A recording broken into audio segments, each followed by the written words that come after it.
So the S&P 500 futures and the Nasdaq futures are officially down today on Sunday, especially after war-related news came out.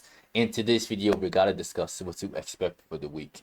The market is going to make some crazy moves, so we gotta get you prepared.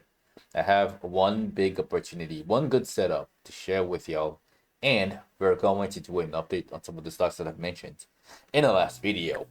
Now, right off the bat, we have the Nasdaq futures. We're gonna start up with this one, and this drop right here, especially from that news that we got with the strikes being launched against Iran, I thought it would be much bigger. I really thought it would be bigger. But then again, we have until now, until Monday. Things could get worse, right? And I'm saying this again, this is from the perspective of bears. I have been bearish throughout the last few videos, okay? And I am still bearish going into March. I'm not changing my opinion. Like I told y'all before, not changing it. I was bearish last week. I am bearish this week. I think everything is going to go much lower, right? But for now, all right, we got the Nasdaq, and this is the daily charts. It's trying to fill the gap that it created at 5 p.m. It's trying to. It might do it overnight at like 1 a.m., maybe 2 a.m. before falling back down. I don't think the market is so cruel to not reward the short sellers after taking that risk over the weekend. All right, I definitely believe that we're going to retest 24,600 during trading hours, and the market is going to give you an opportunity for people to like collect their bread. All right, but keep in mind that level right there, that line, that level of support, very critical. And I told y'all last week that panic wouldn't really kick in until we break through it. So set an alert right here at 24,600 right there. Eventually it's gonna ring, and when it rings, investors are going to panic, and the sell-off is going to intensify even more. It's gonna be much bigger than this, and then the short seller, the dip buyers located down here, are gonna get taken out. All right, but first we gotta take out 24,600. That level is very critical. Once that gets taken out, there's really no floor. Like, it can go really low. How low will it really go? That's for another video. For now, just watch for that level to break. Same thing applies for the SPY. We have the two level of supports, which is the horizontal one and the diagonal one. Okay, and right now we're at a sweet spot. Bears are loving what they're seeing right now. Okay, and everything looks on track. If it doesn't drag its feet too much, it could get down here by the end of this week, by Friday. It could. There's a possibility. I believe it can. We just the market just has to intensify, and they're probably gonna release more and more bad news as the day goes on, which will accelerate this process down. Another thing that's contributing to this drop, I almost forgot to mention. I wasn't even expecting it last week. So last week, they announced the core PPI results month over month, kind of like the CPI. It's an inflation report, and it turned out that one was much hotter than expected, and the market didn't like that, and the market gapped down by like 1.5%, especially the Nasdaq, between Thursday and Friday. So again, this continuation down doesn't surprise me, along with the war-related news also is adding fuel to the fire. So we're bearish. Now, the stock or the setup that I want to share with y'all is once again Tesla. All right, I told y'all before, and I'm gonna tell you again, it's gonna go to 385. I wasn't wrong when I told y'all it would get there on the 23rd, and I'm not wrong now, right? We're right. You see that alert that I have right there at 396? That's going to ring on Monday morning.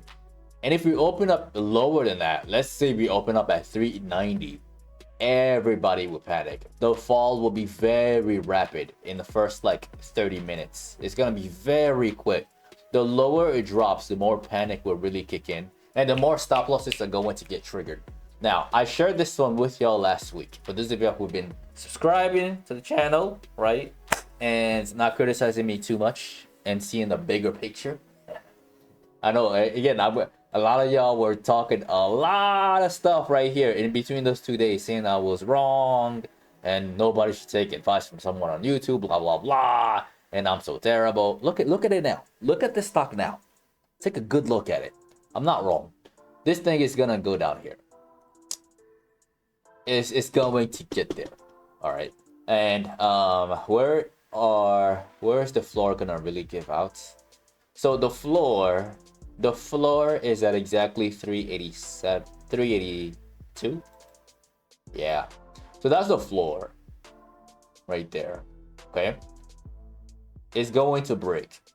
And then after that, there's really no support. Like support is after that 382 level is all the way to where the previous buyers were accumulating before the big spike, right? That's that range near 350. If 382 gets taken out, it looks really vulnerable at the moment. And yes, to answer your question, in case you're wondering, I do have puts on it. I had to get puts on it because of the intraday right here. So I was watching it after I told you that this thing, take a good look at the bigger picture, that it could continue dropping. I saw a descending triangle on the chart. At first, I took a day trade on it, but the stock kind of pissed me off. Y'all see that little green circle that I have? That was my plan. My entry was absolutely flawless. Right here at 400 with puts, okay? And I was looking to exit down here at 394, 395 on that specific day and then not do anything. But I had to get out of my puts and break even right there after it did a whole lot of nothing. After like a whole hour.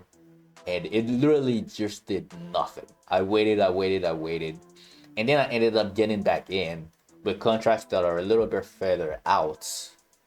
Right there. At the close. For the same purpose of selling it somewhere around here. But if it opens up lower and then things just starts to sell off even more, I'm just going to hold and watch it fall. Right? Because again, I'm keeping the bigger picture in mind along with the smaller picture. They're kind of working hand in hand. Like I'm using the smaller picture to find my entries and my exits and my re-entries, right? And then I'm using the bigger picture to know exactly when to switch my perspective. Again, but for now, Tesla is looking great. And if you took a short position after I told you that it was going to drop on Thursday, you're gonna get paid on Monday. So congrats to all of us. All right. Now, the next one that we're going to look at in today's video, we're just gonna do an update on App. App was the other stock that I gave y'all. I told y'all to watch it for a move up to like 450. It really tried. Like it really did. The stock was generous enough to, like, especially after they gapped down from that PPR report. It gapped down, and the stock was actually generous enough to give anybody a second chance to break even right here. Like, that opportunity was meant to be taken and to not lose any money before the reversal. Intraday, it actually stood up in a ascending triangle, which looked good at the time until it just could not break above 445, right? So this one, it wasn't meant to be touched the moment 445 got rejected again. Is it going to go up to 460? I highly doubt it, because the stock itself did something that I warned you guys it shouldn't do, right? I warned you guys that if it ends up looking like that, the play is dead, because this is now a bull trap. And that's what we're seeing at the moment. So I will not be touching Apploving at all until it shows me something better, right? But I don't think that's going to happen anytime soon. Now, the next one that we got to look at in today's video, we got to look at the semiconductors, specifically Nvidia. Now, Nvidia, we got to look at it from a bigger perspective. I'm going to go onto the 1 minute, and then I'm going to clean up the chart. That way we can really get a good look at it. Just like how I broke down Dr. Burry short on Palantir when Palantir was at $175 per share before that drop, right? We're gonna do the same for Nvidia.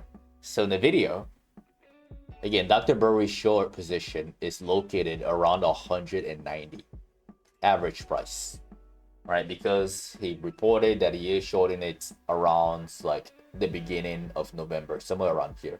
So his average price is in between 180 and 190. Do I think he's gonna be right? Yes. Just like Palantir, yeah, I think he's gonna be right. How low is this thing going to go? The good news is it's finally ready to drop, right? Because it presented a bull trap on the 1 hour prior to earnings.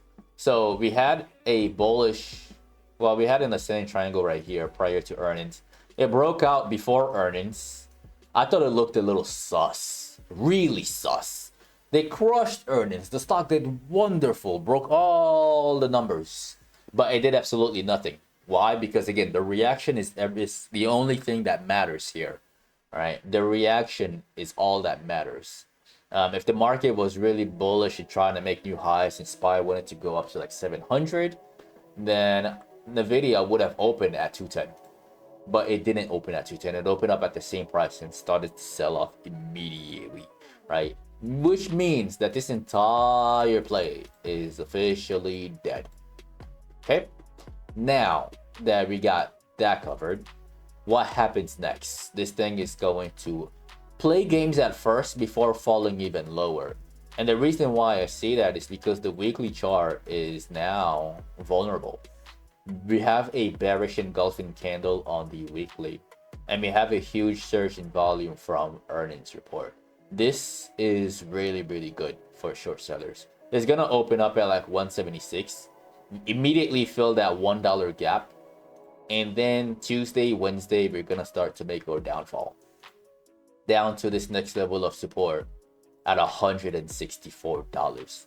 And then the week after that, we're gonna go even lower.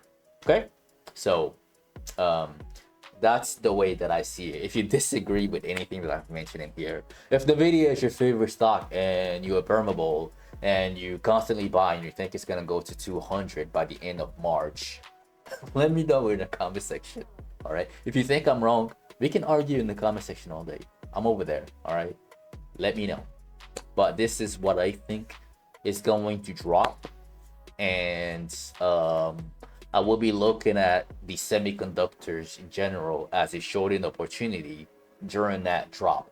The other stock that we gotta look at is AMD, and AMD is now down by $4. It's closing. AMD looks great, by the way, and yes, this was very, very scary. I know, and a lot of y'all thought, oh, I was so wrong, right? But eventually I'm gonna be right. It's gonna end up down here. It's in the middle of the gap. This is what we got: 1 week, 2 weeks that we close in the gap. Okay, and now the third week we're about to open $4 down. So the candle is about to look like this. It's gonna start off looking like this. We might even see it pop up to like 180 to 198, maybe even a little higher towards 200, maybe, right? But ultimately, something like that is what I'm looking forward to. That's why I'm not taking my eyes off of it. I just cannot take my eyes off of AMD.